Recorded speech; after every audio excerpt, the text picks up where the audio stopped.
So we wanted to share a song with you. We actually forgot to bring it in last session, but this song is, it has movements. So I will sing a line and do the movements, and you are welcome to repeat until we learn the whole song.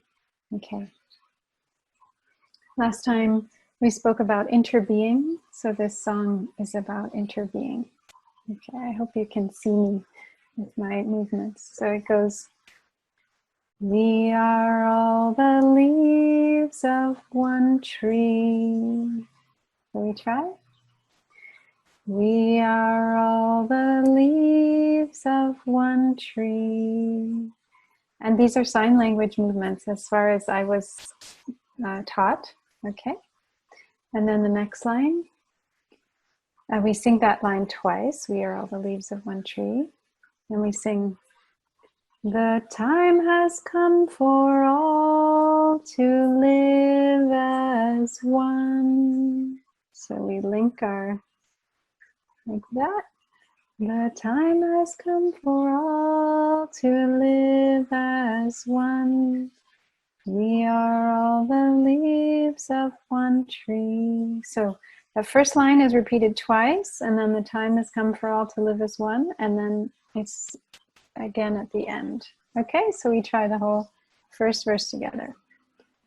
We are all the leaves of one tree. We are all the leaves of one tree. The time has come for all to live as one. We are all the leaves of one tree. Next verse, the same thing, but we sing waves of one sea instead of leaves of one tree. Can you try that? We are all the waves of one sea. We are all the waves of one sea. The time has come for all to live as one. We are all the waves of one sea. Good. And then the next verse is, we are all the stars of one sky. Isn't that a beautiful motion, the stars? So we try that, substituting that. We are all the stars of one sky. We are all the stars of one sky. The time has come for all to live as one. We are all the stars of one sky. So that's all the three verses, but then there's a fourth verse that combines one line from each verse. Okay, so it goes like this. We are all the leaves of one tree. We are all the waves of one sea. The time has come for all to live as one. We are all the stars of one sky. So let's try singing the whole thing together from the beginning. Okay, all right. We are all the leaves of one tree. We are all the leaves of one tree. The time has come for all to live as one. We are all the leaves of one tree. We are all the waves of one sea. We are all the waves of one sea. The time has come for all to live as one. We are all the waves of one sea. We are all the stars of one sky. We are all the stars of one sky. The time has come for all to live as one. We are all the stars of one sky. We are all the leaves of one tree. We are all the waves of one sea. The time has come for all to live as one. We are all the stars of one sky. I think you sounded wonderfully. I know you did. Thank you for learning that together. So Richard and I will spend this session answering your questions, the questions that you submitted.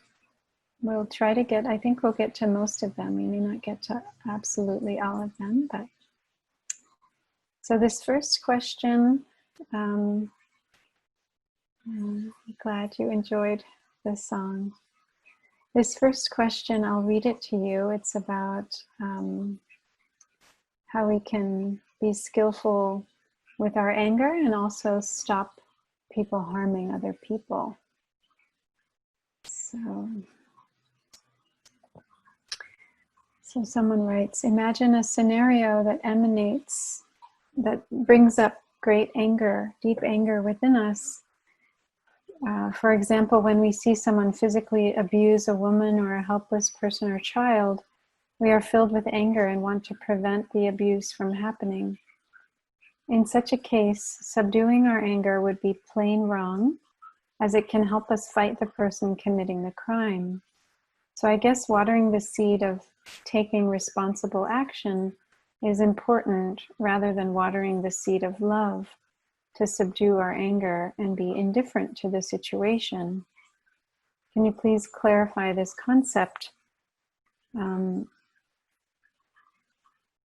So there's this worry that if we try to water love, we'll become morally ambivalent and accepting or forgiving of other people's harmful actions, rather than doing what we can to intervene. So thank you for this question.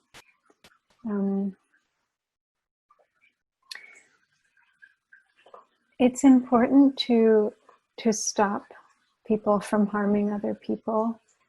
And it's true that anger can be a useful energy at the beginning to get us to act. And anger isn't the most adaptive strategy long term. It can be something that wakes us up to realize something's really wrong here, something needs to be done. So it's healthy in that way, and it can be skillfully channeled. But if we just stay with our anger, it can turn into something destructive, even if the initial motivation is to help, prevent someone from hurting another person. So it's actually possible, and this is maybe not always so easy to imagine or take in, but it's possible to stop someone from doing harm, but coming from a place of compassion and love rather than anger. So we have the tendency to think that compassion and love are soft and permissive and gentle, but we can have fierce compassion.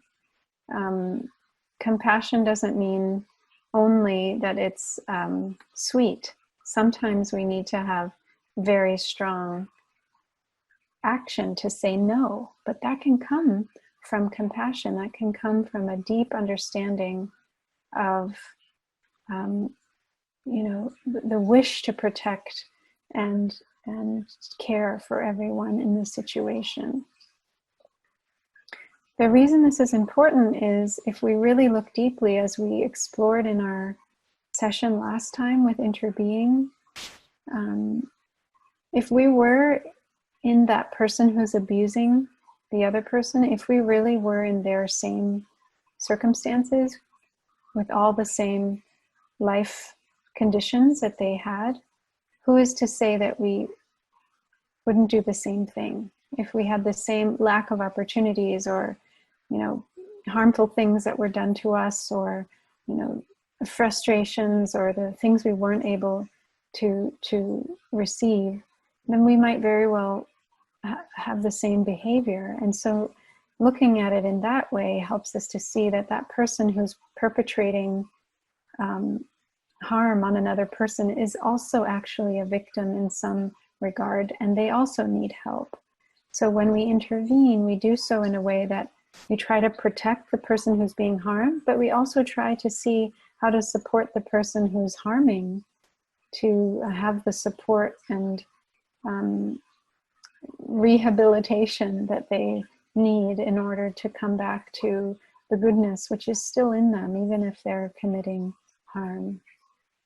So, the more we can stay in our clarity and our centered compassion, awareness, mindfulness.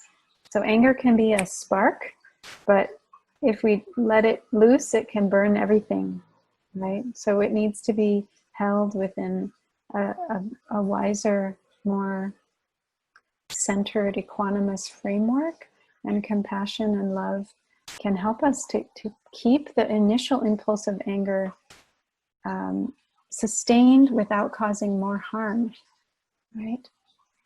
Because say, someone is abusing someone else, doesn't mean that that person should be killed, for instance, but that could happen if we get so angry, if our anger, or if the anger of a group could turn into that. So it needs to be held with care and with training our minds to see interbeing, with growing our compassion on a daily basis. We can learn to intervene with love, but still in a very strong and fierce way.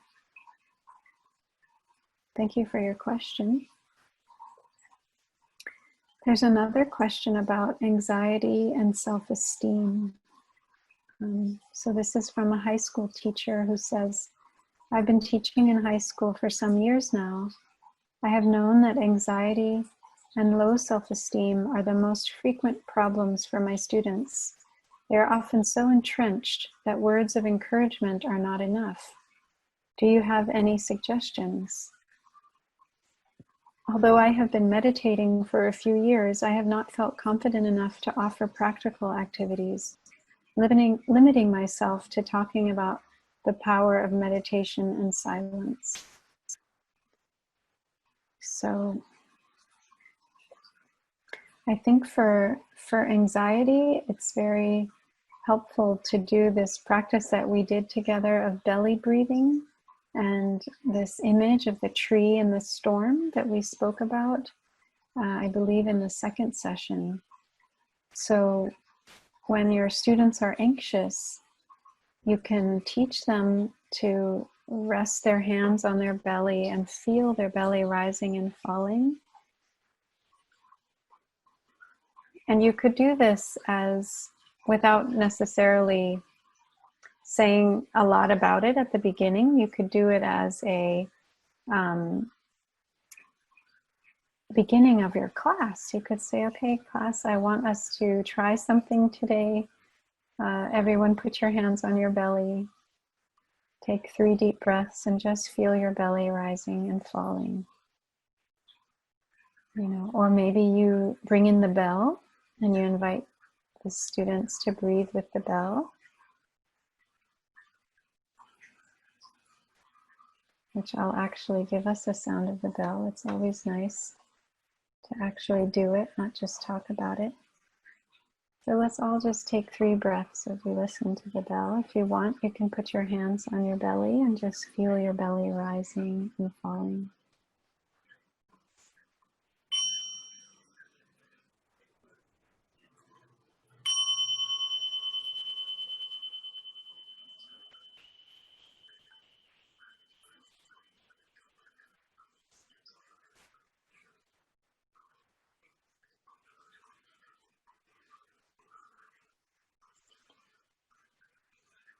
it's possible to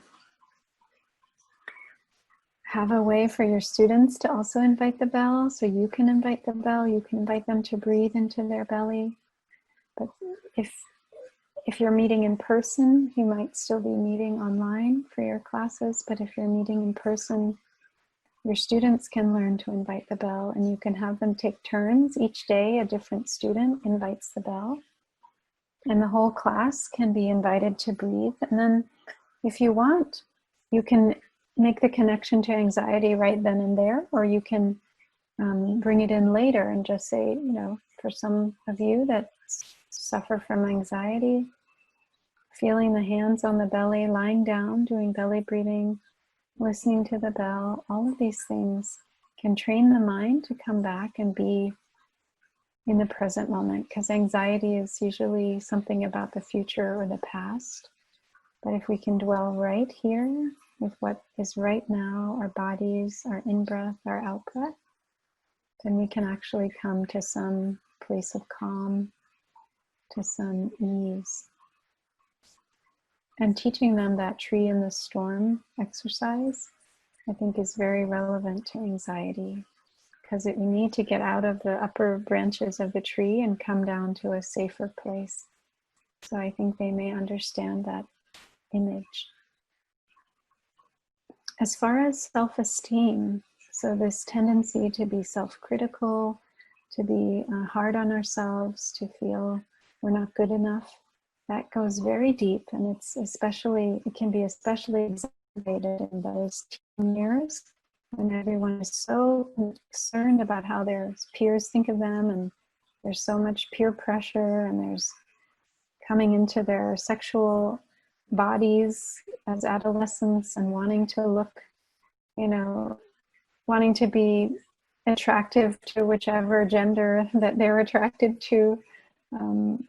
So all things are swirling in the minds and bodies of our teenagers. And so the self-esteem is a really big issue of feeling like we belong, or feeling we're left out, or, you know, something's wrong with us.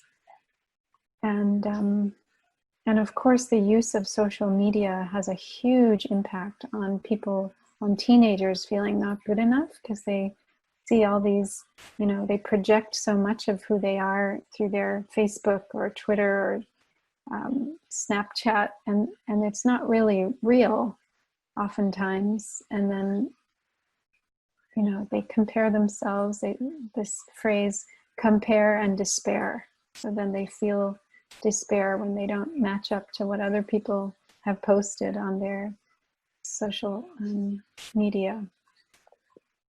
So there's a number of exercises that can be helpful in this case. Teaching the students loving kindness, the practice of metta, of sending friendliness and good wishes to ourselves as well as to other people. That can be something we do, of just, you know, think of a time when you were really happy, or when you really felt cared for and loved, and you really get them to be in their body and go back to that moment and feel the same feelings as now, as if they were in that situation.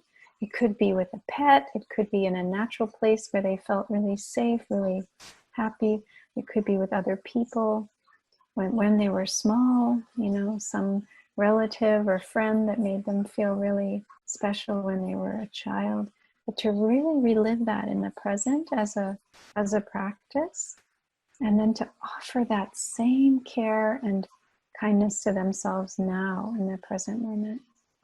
So that's something that we can teach, we can share with students to help build that sense of care for themselves. But also what we shared in the second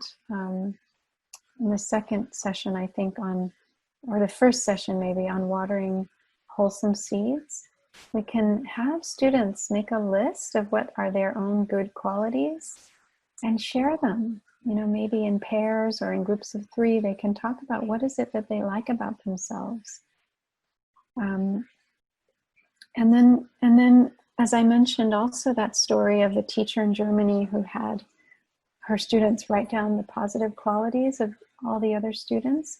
That's a very powerful exercise. There's a kind of famous story of a high school teacher who had her high school students do that same activity.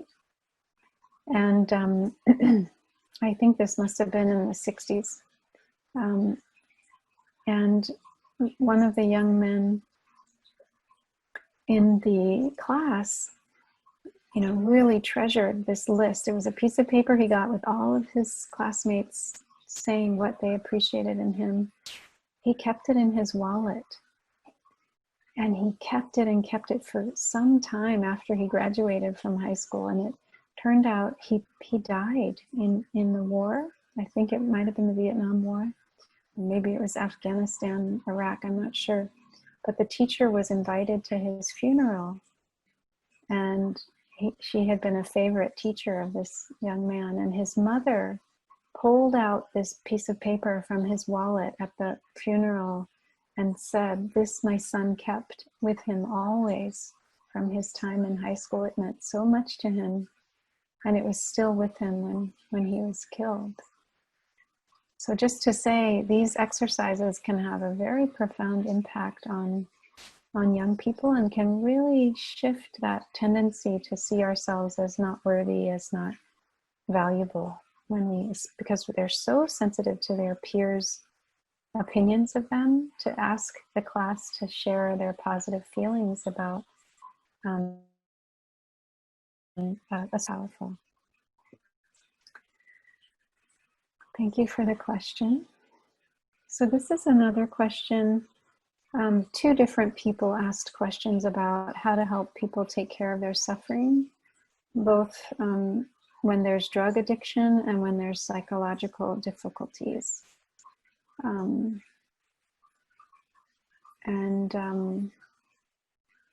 So the questions are, how can I help people to take care of their suffering?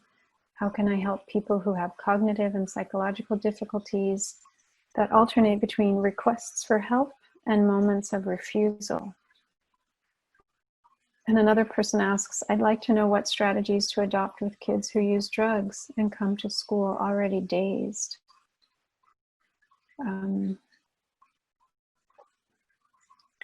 So I think the best way we can help people to take care of their suffering is that we have a strong and reliable practice of taking care of our suffering. Because when we are regularly tuning in to be there for our own suffering, we have space to really not be afraid of other people's suffering, but to look at it with curiosity, with interest, to not see it as a problem, but to see it with great compassion. But that only can be the case if we're addressing our own suffering also with compassion, and recognizing that our suffering is there and taking care with it. And all these practices we've been sharing, like the tree in the storm and belly breathing, they're all things we want to practice regularly with ourselves whenever even a small suffering arises, so that our channel is clear and we can be there when someone else is suffering.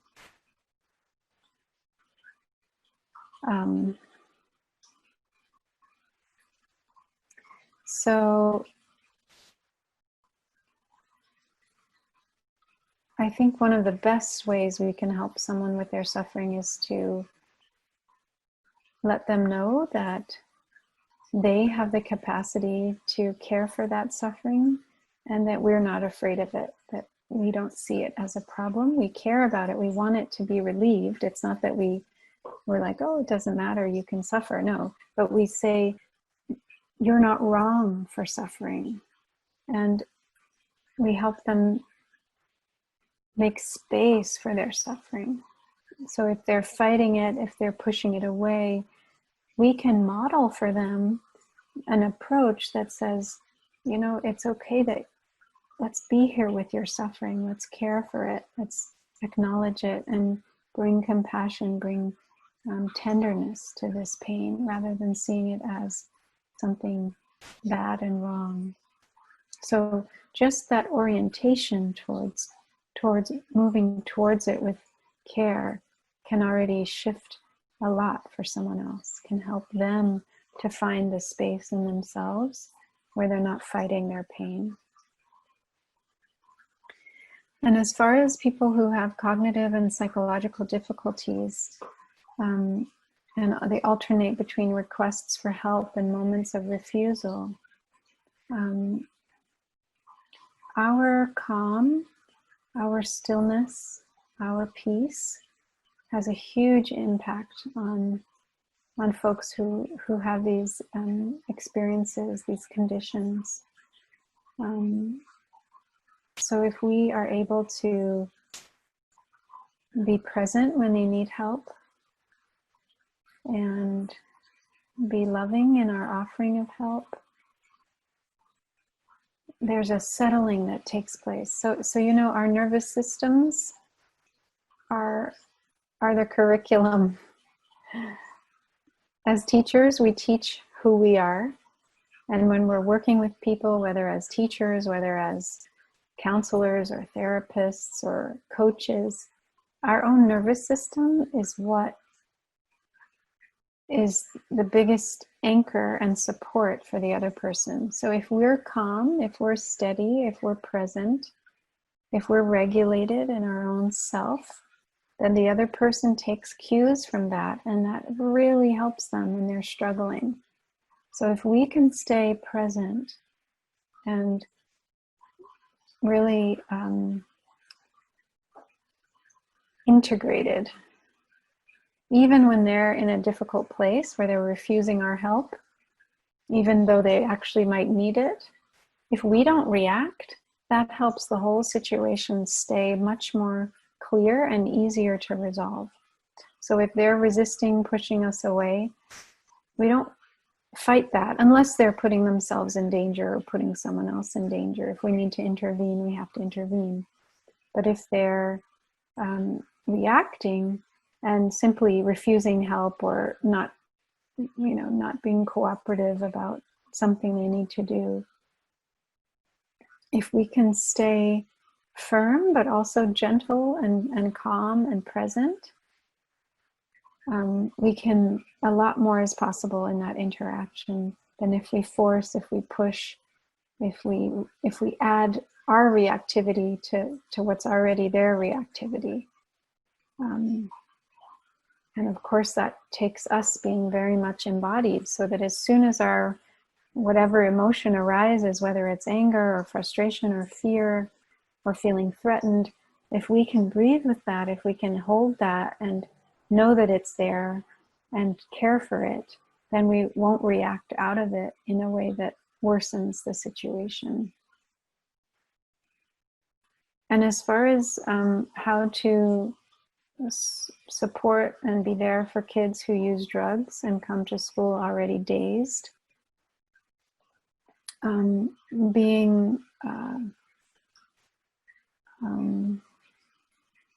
think it's something that has to be discussed at a school level, school-wide. But if there's any possibility to connect with that student one-on-one, maybe at a time when they're not so dazed, when they're a bit more present, but to compassionately one-on-one, maybe we asked if they can see us or see us with the counselor, but we ask them, what's going on, or would you be willing to talk to me about what your situation is? And trying to understand, I think it's important for them to know you recognize that they're high, that they're not themselves, and that you care and have a concern for them. And rather than punishing, really holding them in community to see how can we support you, what things would you need. It could be that they have a really difficult family life and that drugs are their way of coping with a really toxic situation. Or it could be that they have their own psychological, insecurities, issues, and they're using drugs to deal with that. So trying to help them come to the root of what's, motivating them to take drugs, and to see if what intervention, what help could be given to them, and maybe to have a school-wide. There's many interventions about drug use that are very successful for teens, and so looking into those programs and seeing what might be possible to bring into your school to help those kids that haven't started using drugs not to start, and to help those kids that have started using to have some other information about why and how they might get help.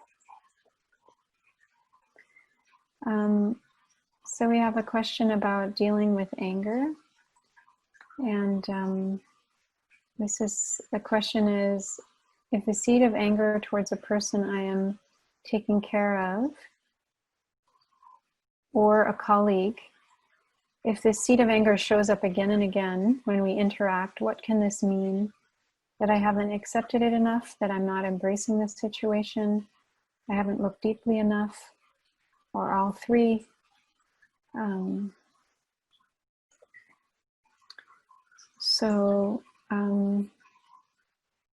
Yeah, I think it's probably all three.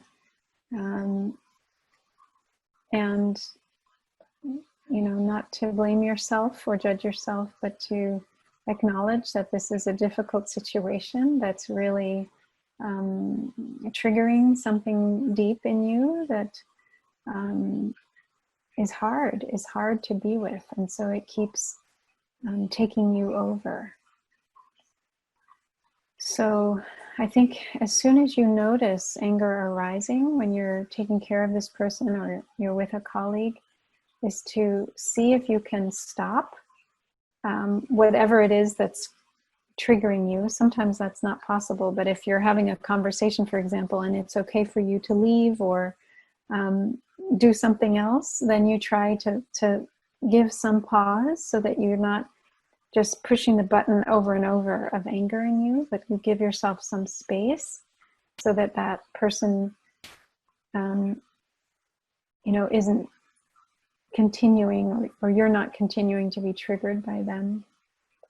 So it might mean, I just need to go out and take a walk and I'll be back, where you can just get some perspective, let your mind and body come to some calmer, just settling, breathing deeply, feeling your feet, feeling your breathing, just focusing again on what's here, what's now in the present moment, to settle yourself. And then once you're a little clearer, once the anger isn't so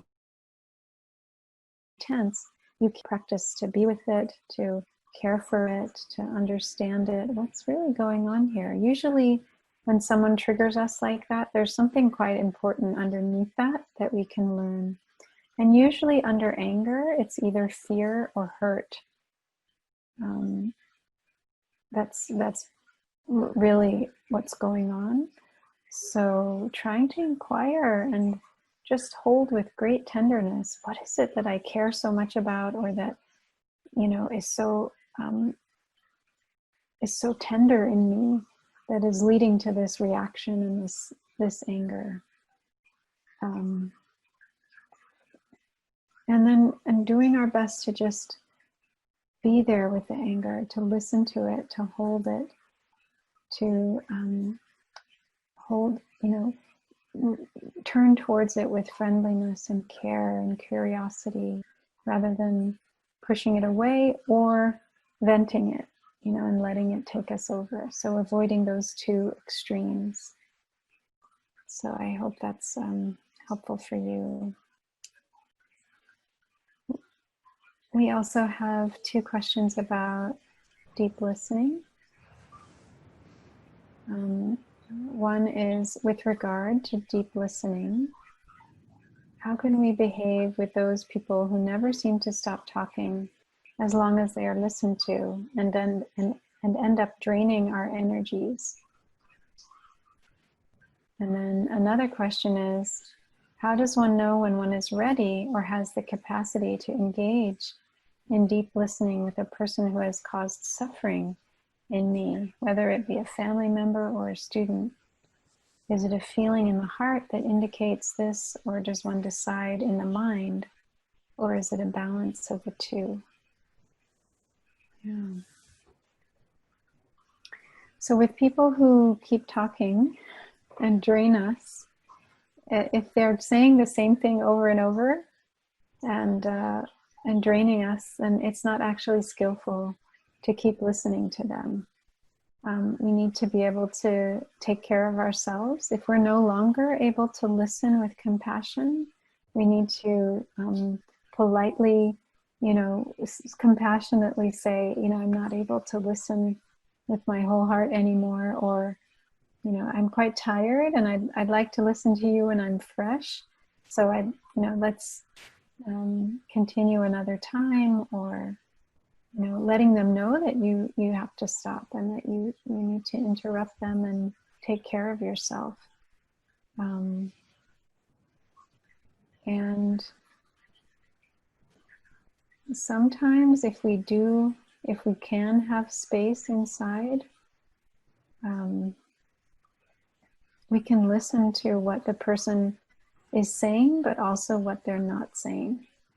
And we may hear under their talking, we may hear something more significant than just the words that they're saying. We may hear that they're lonely.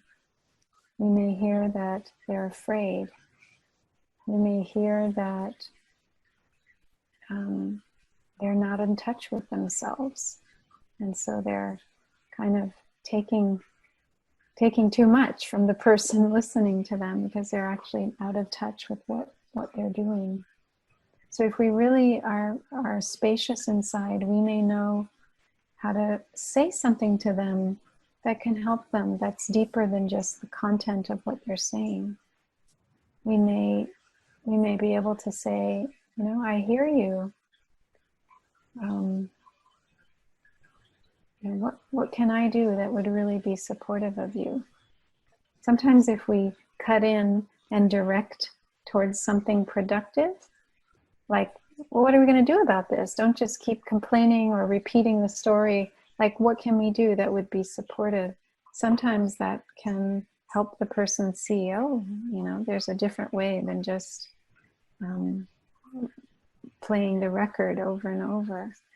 But and really hearing compassion, hearing care from another person can be very, very healing. But it's also a kind of challenge to them to say, let's move this to the next step, not just staying stuck in this step of kind of complaining or sharing the story over and over.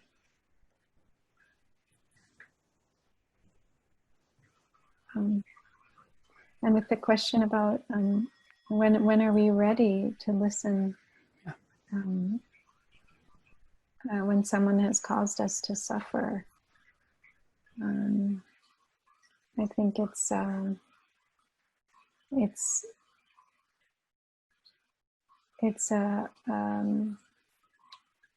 question of forgiveness, I think, and maybe it's okay if we can't forgive them yet. It's okay if we're not ready to listen to them deeply yet. If we're not ready, we have to be honest with ourselves. And yet we also want to know that holding resentment against them is like taking poison and expecting the other person to get sick, right? We think that if we withhold our love, that we'll punish them for what they did to us, but we are the first person to suffer from that resentment. So knowing that, like there's a motivation to release our resentment. It doesn't mean that we open ourselves to be hurt again, to be disrespected. We want to keep our boundaries. If that person isn't capable of respecting our boundaries, we need to not expose ourselves to their harm. But that's different. We can still forgive someone and keep our boundaries. It doesn't mean we re-engage with them if they're not safe to re-engage with. But if they,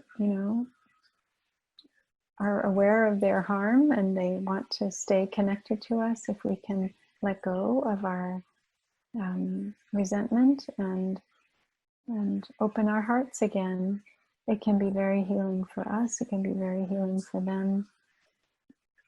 All humans make mistakes, and maybe there were conditions in their life that made it really difficult for them to be skillful with us. So we try to understand the larger piece of all the things coming into them that allowed that hurt to happen. I've kind of looked through some of the other questions, or all of them, and picked out some themes that seem to be important, and I'll read from questions as it seems appropriate. But I just wanted to begin by underlining the word presence that Kaira Jewel used several times. Because as a teacher, I think the greatest gift that we can give our students is our presence. If they can feel our presence, what will happen for them as individuals and as a whole class will be very different than if they do not have that sense of our presence. And being present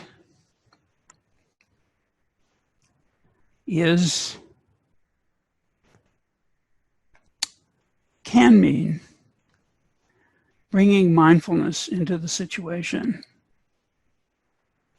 It can mean something a little different from that also.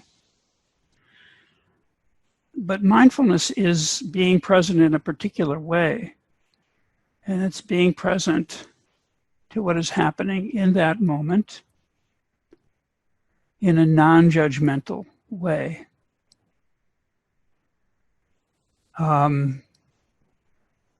Sometimes we're present, and we're present not just to what is happening, but also to our own response to what is happening. And so we're bringing some judgment to bear and needing to speak to the class about changing the direction of their behavior, or maybe saying something very positive about what has just happened.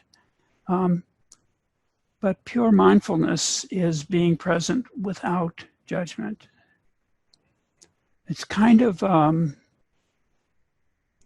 curiosity when you are present to something that, for example, a poem. You're just taking it in.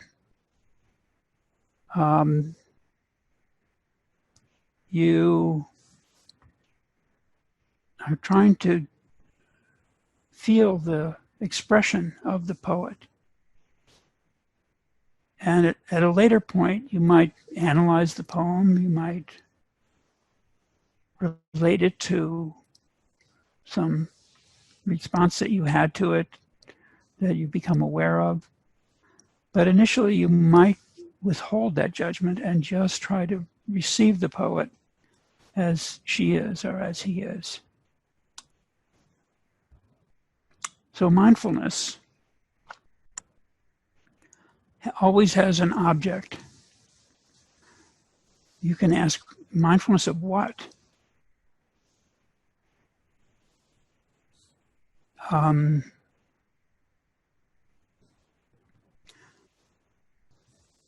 So I'd like to talk about two kinds of awareness in this regard. The first one is what is known as open awareness.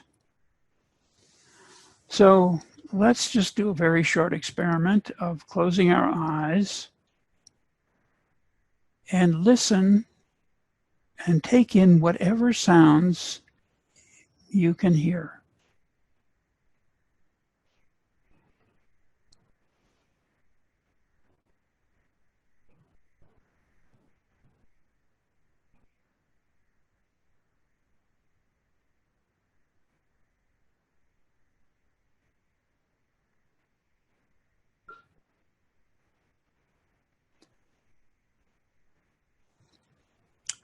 If we did this with our class, we might then ask our students to open their eyes and to write down on a piece of paper all the sounds that they heard in the several minutes when their eyes were closed.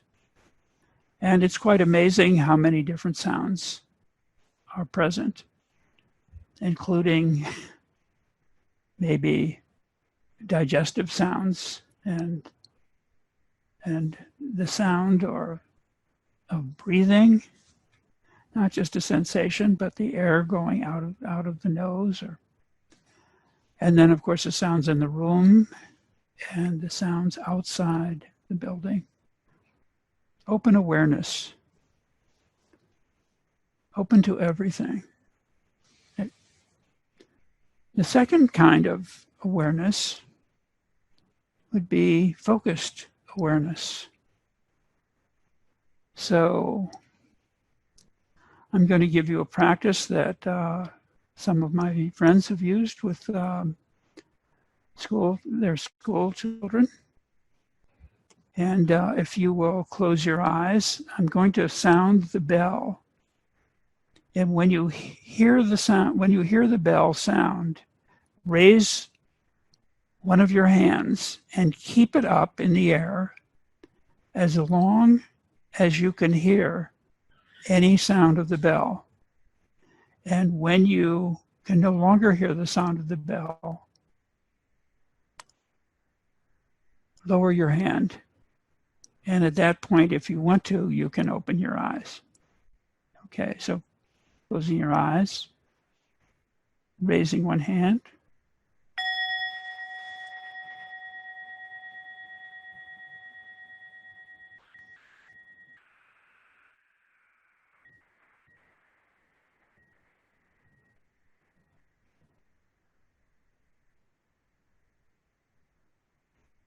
And we all probably have our eyes open now and our hands down. Some of us may have opened our eyes in time to see a number of hands still in the air. Some of us may have heard the sound for a longer period of time and only opened our eyes near the end.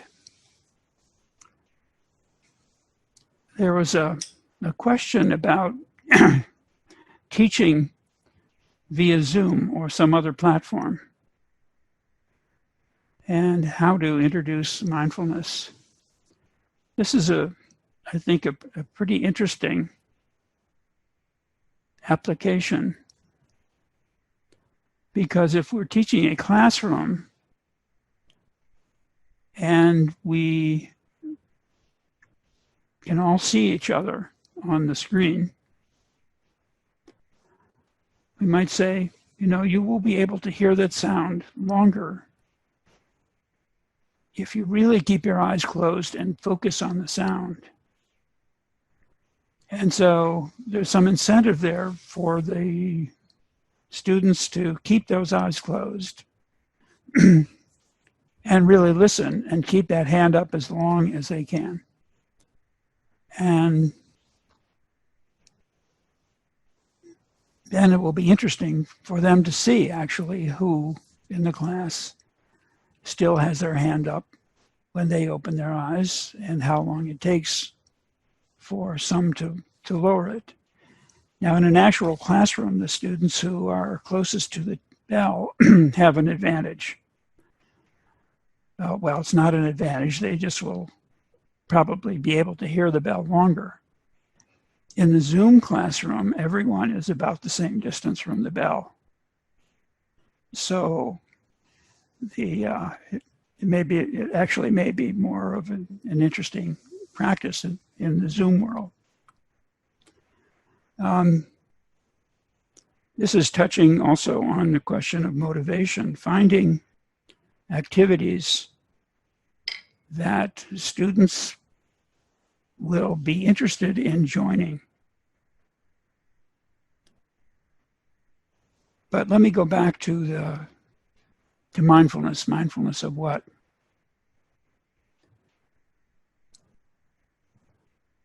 Well, it may be a mindfulness of some very specific thing. Again, we're listening to the bell.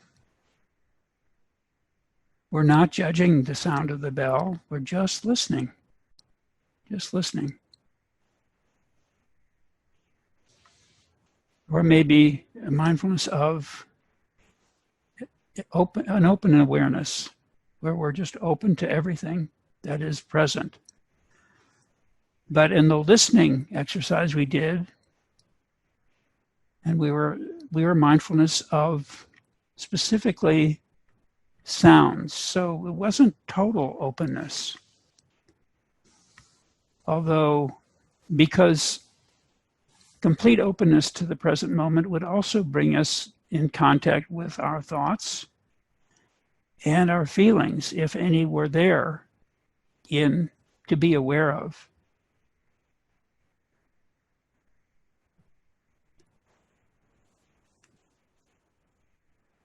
The more focused our awareness is, the less room there is for our own thoughts and feelings to be coming up. And that is true when we are being mindful of our partners sharing, as many of us were when we did our home practice during these last 2 weeks. Because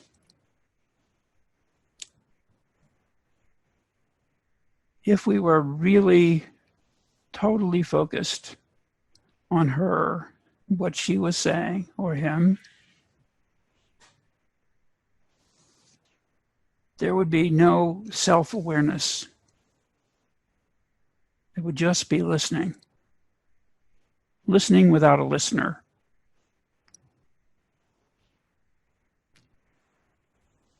And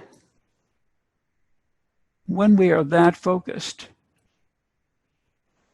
if we're listening to somebody in person, that person has a very unusual response most often, which is one of incredible gratitude, because this is a kind of listening that is almost never received. And it's not a gratitude for approval. It's a gratitude for presence, just for complete presence. Now, if we're using Zoom and seeing each other, if there's just two people participating, and you're speaking, and I'm listening deeply, I think you will get that. I will not close my eyes. I will have eye contact with you.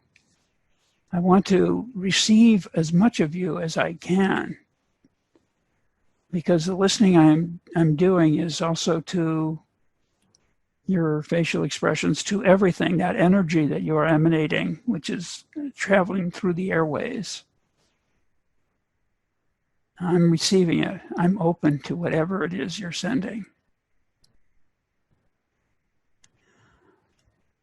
So someone asked about, well, are we supposed to have our eyes closed when we're listening to our partners? And the answer is no, not closed, just totally receiving them. And it is harder, a lot harder, to totally receive someone when they are a two-dimensional image on a screen.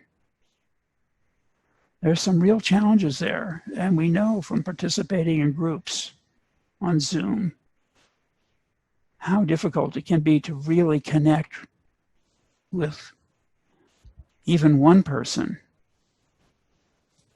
certainly it is a lot easier to connect if we're on speaker view, because as soon as we're on gallery view,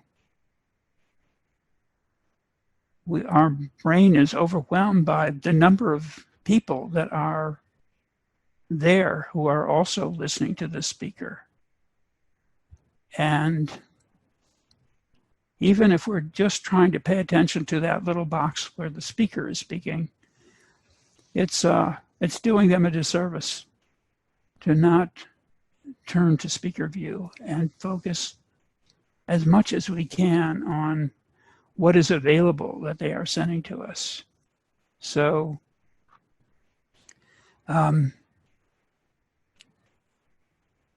non-judgmental awareness. There's no room for judgment if I'm giving 100% focus, attention to you. It's only when that what you're saying reaches a level of awareness where judgment comes in.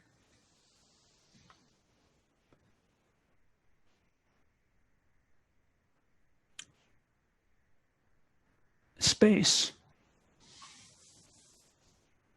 Creating space inside of us to be in the present moment as it is. If it is a space that has some judgment in it, then if we are being mindful, we must include that judgment in our mindfulness. We must be aware that judgment is happening. This is one of the big problems in the racism that we are seeing and are talking about in the United States, is that judgment comes down through the generations, and it happens without awareness. People are not even realizing that they are judging those of a different race. So, becoming aware of ourselves, who we are, and who we are is a product of many generations, as well as all of our lived experiences. Becoming aware of who we are helps prepare us to become aware of who others truly are. Helps us to listen to them as they would like us to listen, as they would like us to hear them. Hear what it is that they are actually saying and not what is being filtered through our perceptions of them as the student who is always talking, or the student who is making faces. But just receiving what is present in the moment.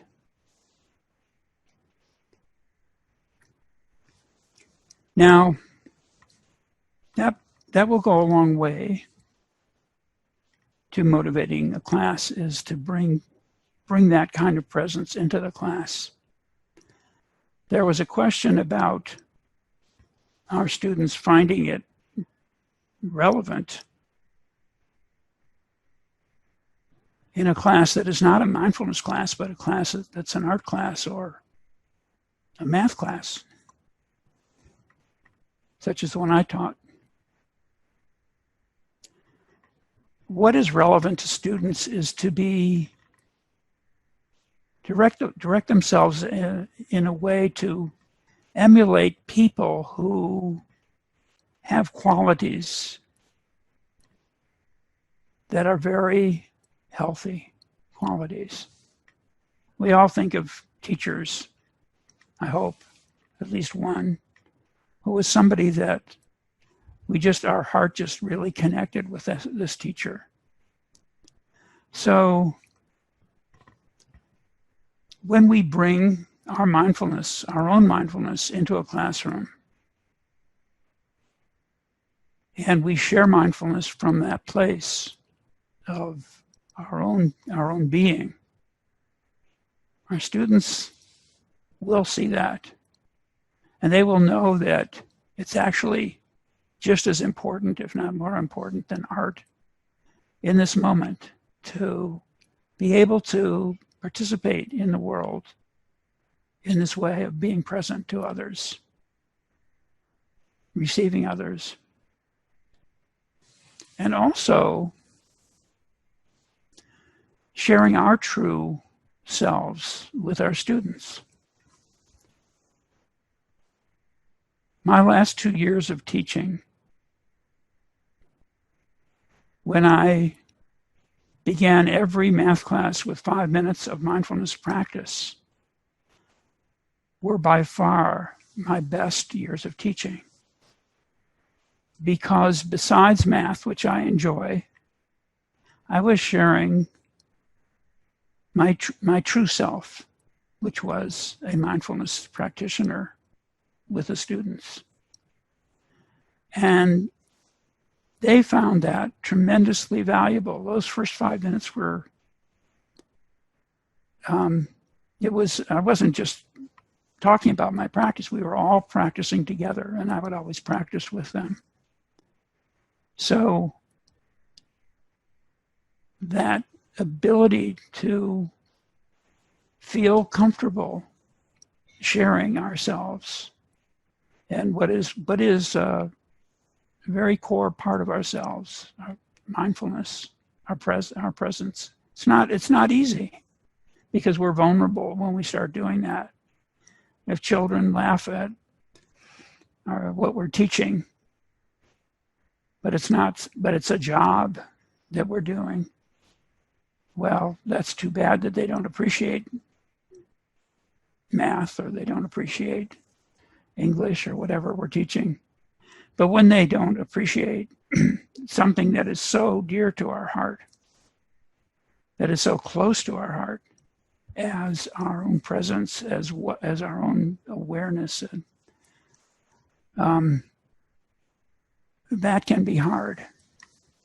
And I know from some of the questions that you've asked that how hard it is when your students really don't pay attention when you're trying to share mindfulness. So I'll tell you a story about a teacher in an inner city school in Milwaukee, Wisconsin. I read her story in a journal many years ago. She came to class one day, and I believe she probably had 12, 13, 14, 15-year-olds in that range. And she had with her a bell. And she said to the class, I want to do my very best job of teaching with you. It's important to me to be my very best self when I'm teaching. And in order for me to do that, I need to be very calm and very collected, centered, grounded. And I have a practice that I use to help myself be that best person. And what I do is I sound this bell and close my eyes and sit and breathe for a couple of minutes. And then when I'm ready, I sound the bell again. And I open my eyes. And I'm going to begin doing that every day at the beginning of class. I'm not asking any of you to join me. If you want to at any point, please do. And I would appreciate it if you don't make too much noise. And then she did exactly what she said she would do, and there was noise. A little chaos. But she kept her eyes closed, and she did what she said she would. She collected herself. She focused on her breath. And when she opened her eyes, she was calm, and she did the best job of teaching that she could do. And slowly, over the first weeks, the noise got less, and some of her students started to join her. And after the first month, the whole class was, by their own choice, joining her in those couple of minutes of silent breathing. So I found this really fascinating because here was a teacher who was motivating her class with her own presence, with her own practice. Not saying you get some kind of a higher grade if you join me, or this could be important to you. It's just, this is important to me. I'm going to do it. If you want to try it, please do. Now there's other kinds of motivation. That listening exercise where we keep our hand up until we can no longer hear it is one example. But my favorite example comes from a friend who is a teacher of 12, 13, 14-year-olds. And she wanted to introduce meditation practice. And she found that boys had a much more difficult time paying attention, being quiet. And so one year she asked the class, how many of you play sports? In those days, people could be on teams. They weren't all in their own homes. They were all in a classroom. We hope that will happen again soon. So this may have to be adapted, but at that time, most of her students played some kind of sport. So she said, what does your coach want you to do to be your best self, to play your best in the games? Well, the answer was, the coach wants me to practice. So what does practice do? Well, it strengthens my muscles and strengthens my ability to use my body. So she said, well, your mind is a muscle. And for it to be strong and as useful as it can be, you need to practice. You need to have some practice that will strengthen that, your mental ability. And the best practice I know is a practice of paying attention to my breath. And specifically, a practice I'd like to invite you to see if you can do is to close your eyes and see whether you can be aware of every in-breath and out-breath for 30 seconds. This is a great exercise of the mind. How many of you think you can do it? Well, everybody thought that 30 seconds, they could all do that. So indeed, they did close their eyes, and everyone said that they had been able to pay attention to every single in-breath and out-breath for the 30 seconds. Then someone said, I think I could do it for 60. Well, the teacher wanted to know, my friend wanted to know, are others of you ready to try that? Everybody said yes, they would try that. So the results were very positive. And so positive that she said, I think that maybe we ought to start every class with this exercise, where you exercise your mind for 1 minute by seeing if you can stay focused on every in-breath and out-breath. And they did. And the whole class did it. Let me see if I take a look. I guess the last thing I'd like to say about motivation is we have a misconception about mindfulness that it means sitting silently and watching the breath. Actually, it's bringing our full awareness without judgment to the present moment, whatever is happening. And so, eating meditation, which you did in the second session, is something that is very popular with students, not necessarily tangerines, but if someone bakes some cookies, and I bring some apple cider, I teach the students eating meditation the day before we have holiday break, which is a day that they never want to do anything other than eat. I teach eating meditation. And so this is one thing they're interested in.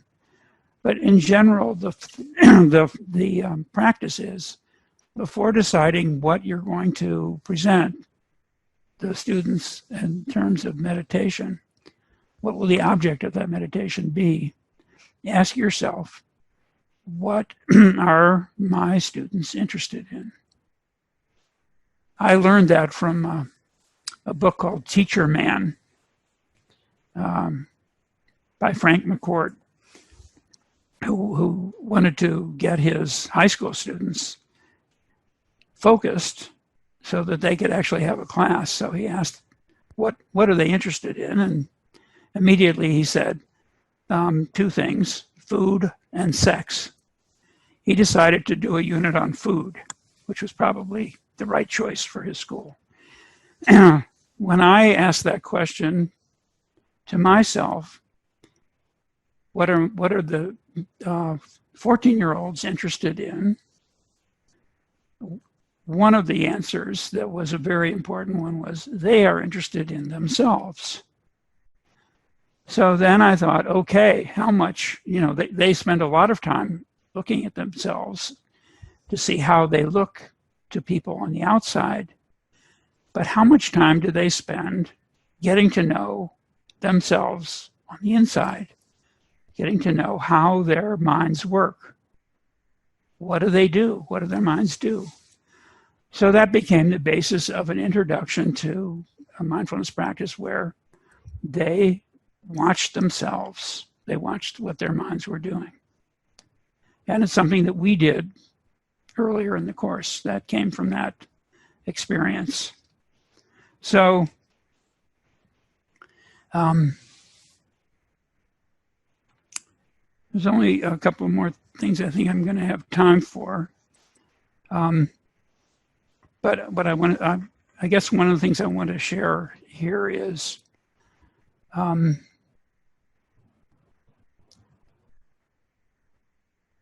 bringing your practice to other faculty members. I just want to share one quick experience, which was with a faculty member who I was not close to and who was always complaining about the amount of work that we had.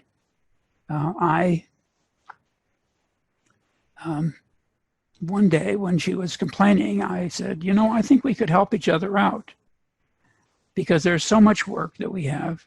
Let's just make an agreement if this is okay for the rest of this year. Whenever we see each other, let's just stop and smile and breathe 3 times. And we did that. We did that for an entire year. And it totally changed the year for her. She started to slow down and appreciate the present moment. And she came to school happier because there was this something to look forward to. And even if we didn't see each other each day, on a particular day, that energy was there of stopping and just becoming aware of breath and not feeling rushed. And it made all of the difference in terms of her relationship to our school. I think this might be a good time to stop as a group and smile and breathe and close our eyes and listen to one sound of the bell.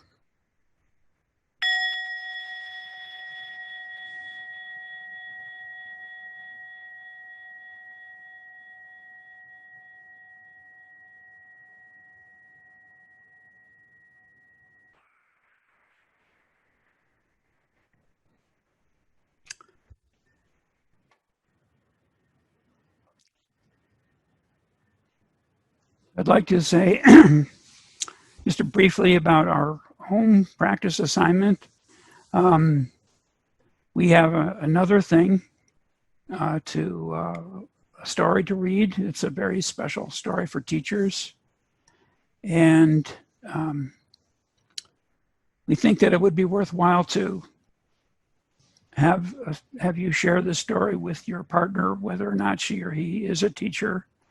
I think this is a story that they will deeply appreciate. And I hope that when you get the story and print it out or file it on your computer, that you do not read it ahead of time, but just you and your partner both read it to begin with, to begin your session together, and then do your journaling, and then do your deep listening to each other. And listen without thinking, without reacting, without judging. Just taking in everything that your partner has to share. And then I think you can agree whoever wants to go first should go first this time. Let me just see if there's any other. I'm going to say one other thing in closing. I want to underline the word curiosity as the best tool for creating space inside. If we are curious about the present moment, if we are curious about what our partner is saying, if we are curious about our breath, then we will be able to inhabit the present moment fully. And when we cease to do that, because of course our mind is always looking forward and backward, we can choose to become curious about that, because our minds are pretty interesting things. And if we just watch what they do, as we have done, that's a pretty important kind of mindfulness to practice. The thing we want to avoid is have our minds go somewhere, and for us to not be even aware that our minds have left the present moment. So wherever our minds are, a great practice is to be present to them. And I think, as Kaira Jewel was saying in several different examples, once we can be truly present to ourselves, especially to our own suffering, then we are ready to be truly present to another's. And of course, we may not be able to be fully present to our own before we try to be present to someone else's. But if we need to monitor what's going on when we are being present to either our own or to someone else's, and not take in so much that we can no longer be mindful of it, that it takes over the whole mind consciousness, the whole living room, and there's no room for mindfulness to be there with it. And if that looks like it's happening, that's when we have to say, excuse me, I have to stop listening. I need to go and relieve myself in the bathroom.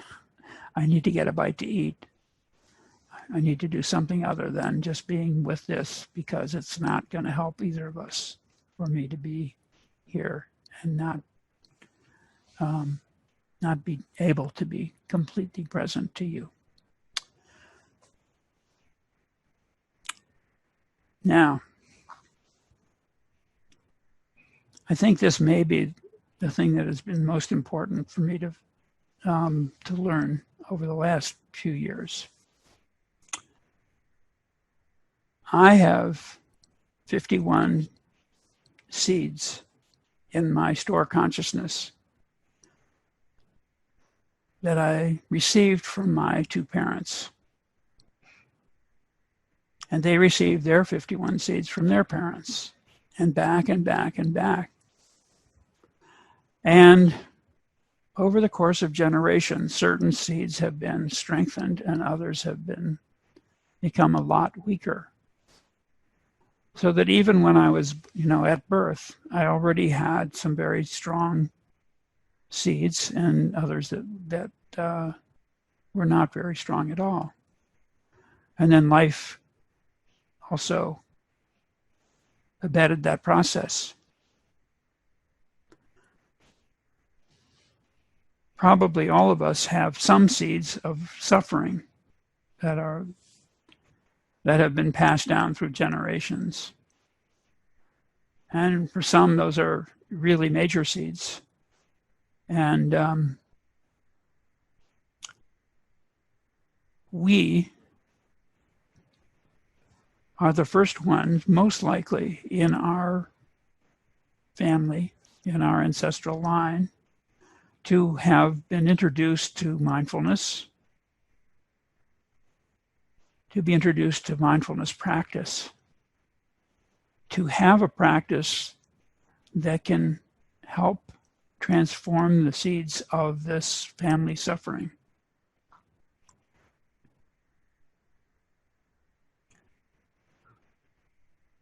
This is done for not only ourselves, but also for the ancestors who weren't able to do so, and for our future generations as well.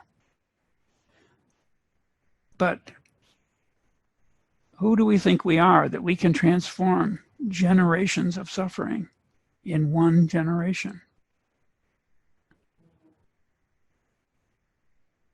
That's not very realistic. And yet, somehow we feel that we have to cure everything, or we're not being a success. I've come to feel, and I hope many of you will feel, that our work is to do the practice and to do it as faithfully as we can, and to transform what we can, and to leave some undone for the future generations, but to pass on the tools that we have received to our children, to our grandchildren, and to our students.